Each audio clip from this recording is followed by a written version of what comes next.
अस्सलाम वालेकुम। क्या हाल है बच्चों। उम्मीद है आप लोग सब खैरियत से होंगे। आज हम physics class 9th new book according to smart syllabus बेटा चैप्टर नंबर 8 मैग्नेटिज्म के कम्प्रीहेंसिव क्वेश्चंस को सॉल्व करेंगे। इम्पॉर्टेंट क्वेश्चंस हैं जो फर्स्ट 4 हैं, नेक्स्ट 2 5 और 6 वो तो कट हो चुके हैं। तो बेटा देखते हैं सबसे पहले क्वेश्चन नंबर 1 के 1 में हमसे क्या पूछ रहा है। How can you identify whether an object is a magnet और अ मैग्नेटिक मटीरियल। आप कैसे शनाख्त कर सकते हैं कि कोई भी चीज़ है वो मैग्नेट है या मैग्नेटिक मटीरियल है। आपने किसी चीज़ के बारे में आइडेंटिफाई करना है कि क्या ये मैग्नेट है या मैग्नेटिक मटीरियल। तो इसका आंसर बच्चे यहाँ से देखें, वेरी इजी फॉर्म में लिखा गया है। यहाँ से क्वेश्चन नंबर 1 का आंसर यहाँ से देखें बेटा, we can identify it in this way. हम इसे इस तरह पहचान सकते हैं। नंबर 1 स्टेप लिखें, bring one end of the object near one pole of a suspended magnet. किसी चीज़ का एक सिरा, ब्रिंग वन एंड, वो जो ऑब्जेक्ट जिसको आप चेक करना चाह रहे हैं कि वो मैग्नेटिक है या मैग्नेटिक मटेरियल, उसका एक सिरा near one pole of suspended magnet, उसका एक सिरा लटके हुए मकनातीस के एक पोल की तरफ लेके आए, करीब लेकर आए। इफ़ इट इज़ अट्रैक्टेड, अगर उसने उसको अट्रैक्ट किया तो इट मे बी या मैग्नेट या मैग्नेटिक मटेरियल, तो वो मकनातीस भी हो सकता है और मैग्नेटिक मटेरियल मकनातीसी मादा भी हो सकता है। अभी हमें नहीं पता कि ये मैग्नेट है या मैग्नेटिक मटेरियल। नंबर 2 पॉइंट देखें, किस चीज़ का एक सिरा आप उस लटके हुए मकनातीस के एक पोल के करीब लाएं, अगर वो अट्रैक्ट हो जाए तो वो या तो मकनातीस है या वो मैग्नेटिक मटेरियल मकनातीसी मादा है। नंबर 2 पॉइंट में है कि आप इसी सिरे को जो आपने लटके हुए मकनातीस के एक पोल के करीब लाए थे, अब उसी सिरे को आप उस लटके हुए मकनातीस के दूसरे पोल के करीब लाओ, अगर वो वहाँ भी अट्रैक्ट हो जाए तो वो मकनातीस नहीं है, वो फिर मैग्नेटिक मटेरियल है। तो ये इसकी वजाहत है। क्वेश्चन नंबर 2 देखते हैं।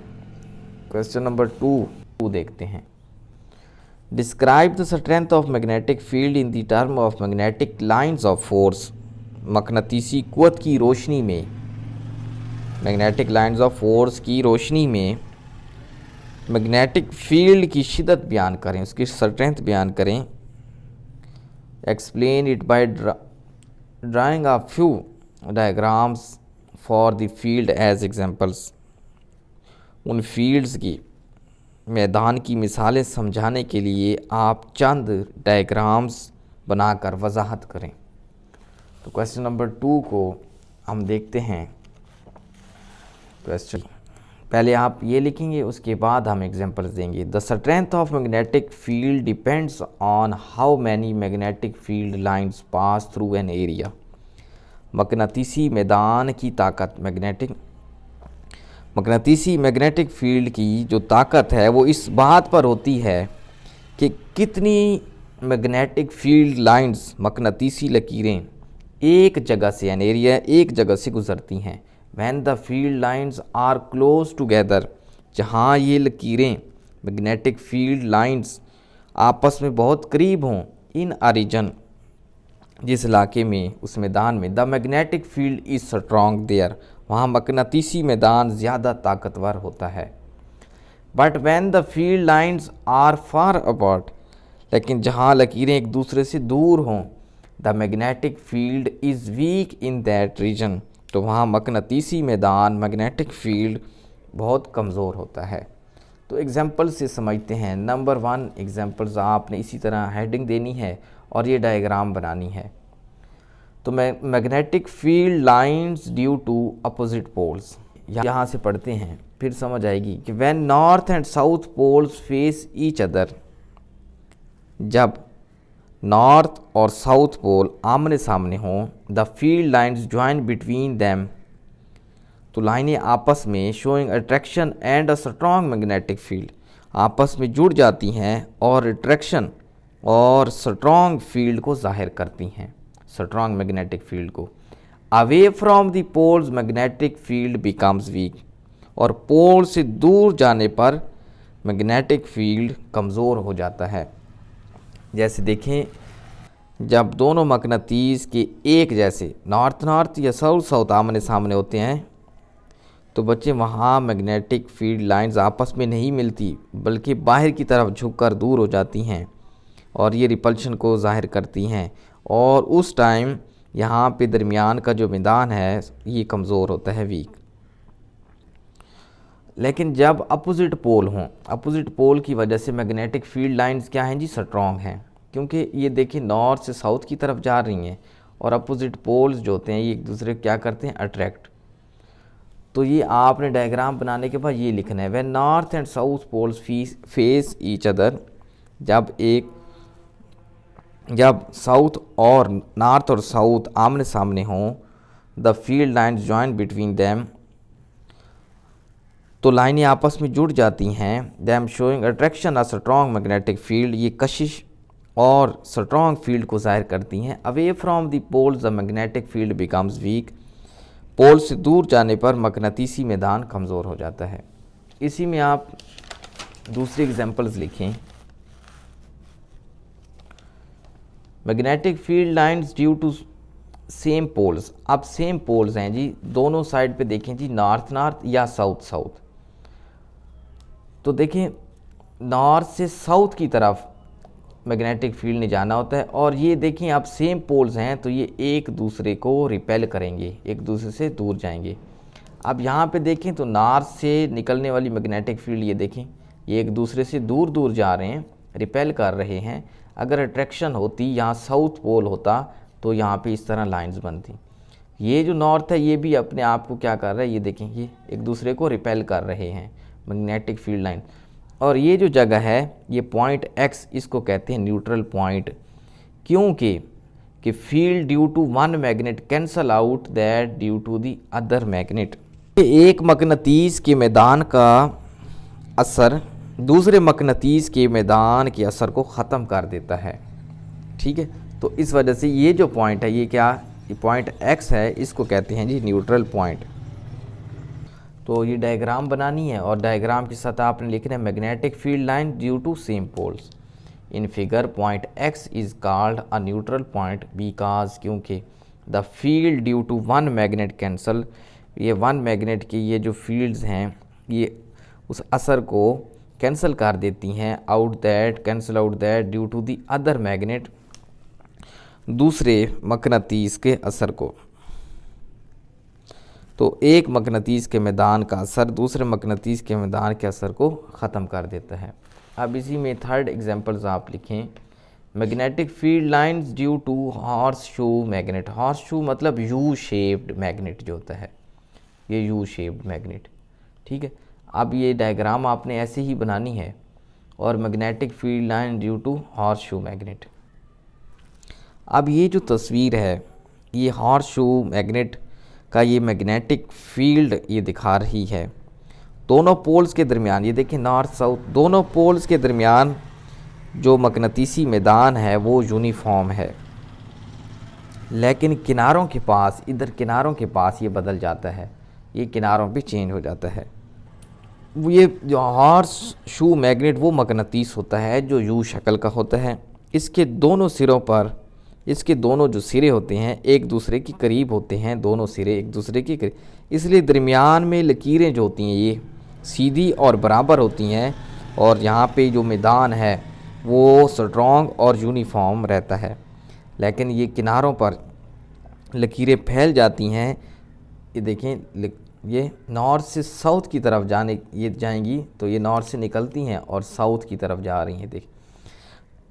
तो किनारों पर ये लकीरें जो हैं मैग्नेटिक फील्ड लाइंस ये फैल जाती हैं, इसलिए वहाँ जो मैदान है वो क्या है जी, कमज़ोर और नॉन यूनिफॉर्म होता है। यहाँ पे किनारों पर जितनी लकीरें सीधी होंगी इस बात को समझें, जितनी लकीरें सीधी और बराबर होंगी वहाँ पे मैदान बराबर यूनिफॉर्म होगा, लेकिन जितनी जो लकीरें हैं ये मैग्नेटिक फील्ड लाइंस ये फैल जाएं या मुड़ जाएं तो मैदान बदल जाता है, मतलब नॉन यूनिफॉर्म इसको कहते हैं। नॉर्थ से साउथ की तरफ मुड़ना पड़ता है तो फील्ड की जो ये डायरेक्शन है इसी वजह से ये तब्दील होती हैं।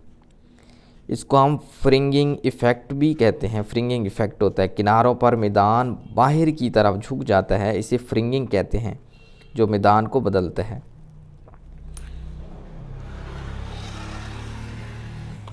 अब यू शेप के एजेस पर मैग्नेटिक फील्ड लाइंस इसलिए बदलती हैं क्योंकि वहाँ फैलती, मुड़ती और कमज़ोर हो जाती हैं, जबकि मैदान दरमियान में वो मज़बूत और सीधी रहती हैं। The picture shows the magnetic field of horse magnet. ये तस्वीर यू शेप के मकनातीसी मैदान दिखाती है। The magnetic field between the two poles is almost uniform. दोनों पोल्स के दरमियान जो मकनातीसी मैग्नेटिक फील्ड है, मैग्नेटिक फील्ड मकनातीसी मैदान, वो यूनिफॉर्म आलमोस्ट तकरीबन बराबर है, यकसा होता है। But it change near the edges, लेकिन ये किनारों के पास बदल जाता है। तो ये देखें किनारों के पास बदल जाएगा। टू पोल्स, ये देखें बिटवीन द टू पोल्स, इनके दरमियान यहाँ पे यूनिफॉर्म और यहाँ पे क्या हो जाएगा, नॉन यूनिफॉर्म। नॉन यूनिफॉर्म क्यों होगा, इतनी भी ये मैग्नेटिक फील्ड लाइंस जो हैं ये फैल जाएं या मुड़ जाएं तो ये जो मैदान है ये मैग्नेटिक फील्ड ये बदल जाता है और इसी को कहते हैं ये नॉन यूनिफॉर्म है। अब हम देखते हैं question number 3। What is circuit breaker. Circuit breaker क्या है, डिस्क्राइब इट्स वर्किंग, ये किस तरह काम करता है वो आप बयान करें with the help of diagram, diagram की मदद से। तो क्वेश्चन नंबर 3 देखते हैं। तो यहाँ से शुरू करते हैं बेटा। सबसे पहले आपने सर्किट ब्रेकर की डेफिनेशन लिखनी है कि सर्किट ब्रेकर है क्या। Circuit breaker is an automatic switch. Circuit breaker एक खुदकार ऑटोमेटिक स्विच है दैट ब्रेक्स द सर्किट, जो सर्किट को उस वक्त तोड़ देता है व्हेन एक्सेसिव करंट फ्लोज, जब ज़्यादा करंट बहने लगे, protecting the system from damage, ताकि निज़ाम को नुकसान से बचाया जा सके। तो अब इसकी वर्किंग जो है वो हमने देखनी है। सबसे पहले आप ये डायग्राम बना लेना बच्चे। तो आप देखें यहाँ पे इसका हम पहले वर्किंग देखते हैं। यहाँ पे देखें आपके पास ये कॉपर स्ट्रिप है और ये कॉपर स्ट्रिप जो है ये किसके साथ अटैच है, आर्मेचर के साथ। अब ये किसके साथ अटैच है, पाइवोट, ताकि ये जो है आर्मेचर इसको ऊपर या नीचे किया जा सके, ठीक है। तो ये पाइवोट के साथ अटैच है और यहाँ पे एक स्प्रिंग होता है जिसने इस आर्मेचर को यहाँ से काबू किया होता है।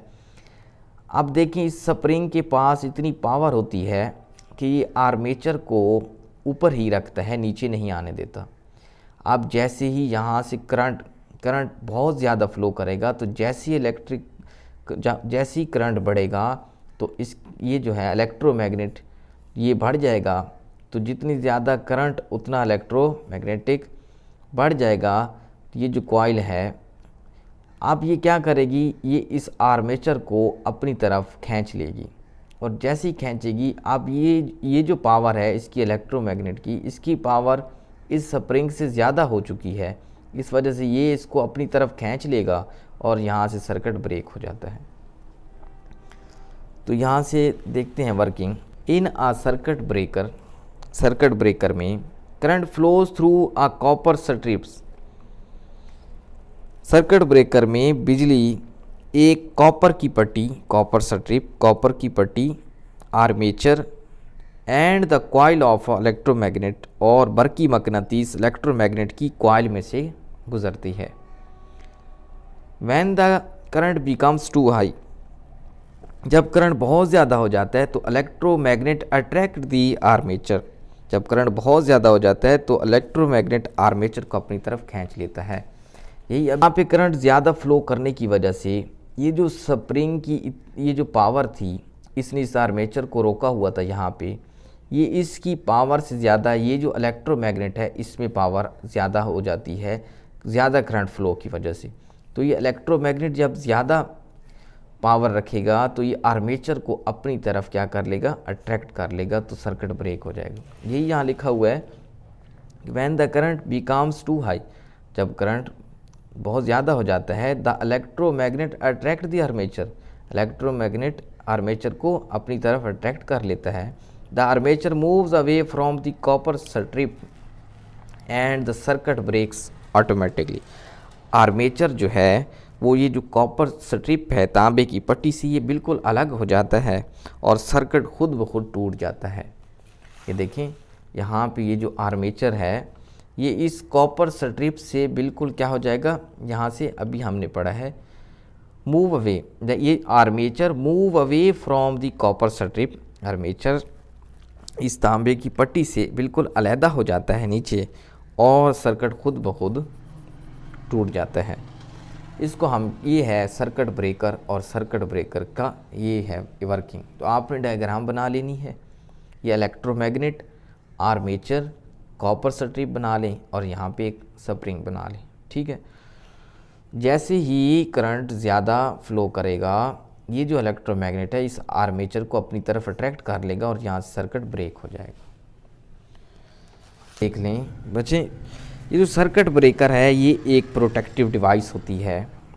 ये घरों, स्कूलों, फैक्ट्रियों में ये सर्किट को ज़्यादा करंट से बचाता है, जो इलेक्ट्रिक सर्किट होते हैं। जब सर्किट में करंट बहुत ज़्यादा, हद से ज़्यादा बढ़ जाए, मसलन शॉर्ट सर्किट या बहुत ज़्यादा होने पर, तो सर्किट ब्रेकर के अंदर मौजूद जो ये इलेक्ट्रोमैग्नेट, ये बरकी मकनतीस, ये फ़ाल हो जाता है फ़ौरन से।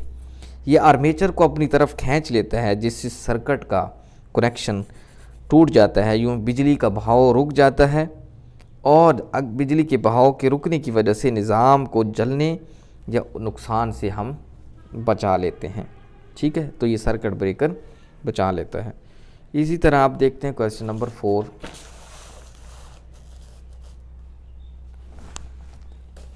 Question number 4, a magnet attract only a magnet, एक मकनातीस सिर्फ मकनातीस को ही अट्रैक्ट करता है, खींचता है।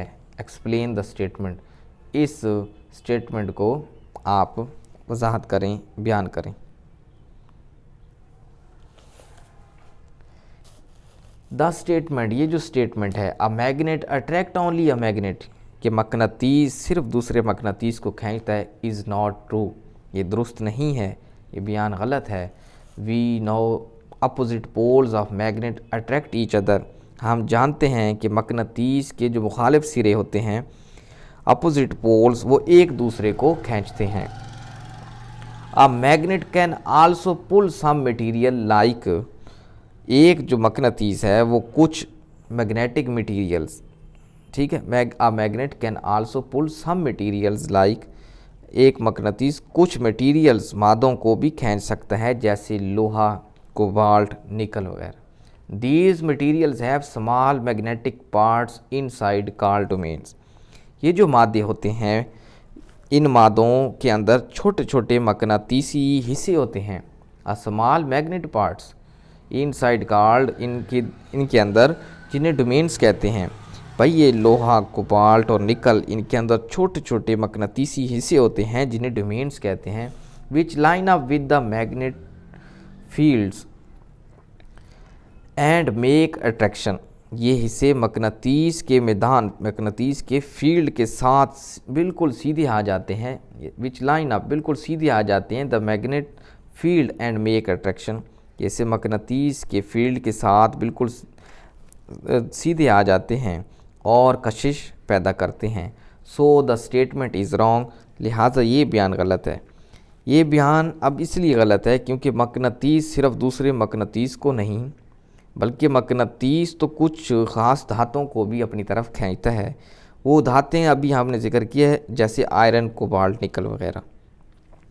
अब इनके अंदर छोटे छोटे मैग्नेटिक डोमेन्स होते हैं। इन मटेरियल्स के अंदर, लोहा, कोबाल्ट, निकल के अंदर छोटे छोटे मैग्नेटिक डोमेन्स होते हैं, जैसे ही इनको मैग्नेट के करीब लेकर जाते हैं तो ये मैग्नेटिक फील्ड के मुताबिक बिल्कुल सीध में आ जाते हैं। इससे अट्रैक्शन पैदा होती है और वो चीज़ जो है वो मैग्नेट की तरफ अट्रैक्ट कर जाती है। लिहाजा ये कहना बिल्कुल गलत है कि मकनातीस सिर्फ दूसरे मकनातीस को खींचता है, तो दिस स्टेटमेंट इज़ रॉन्ग। तो उम्मीद है बच्चे आज की हमारी वीडियो आपको पसंद आई होगी। अगर वीडियो पसंद आई है तो लाइक ज़रूर करें, हमारा चैनल सब्सक्राइब करें। ओके, अल्लाह।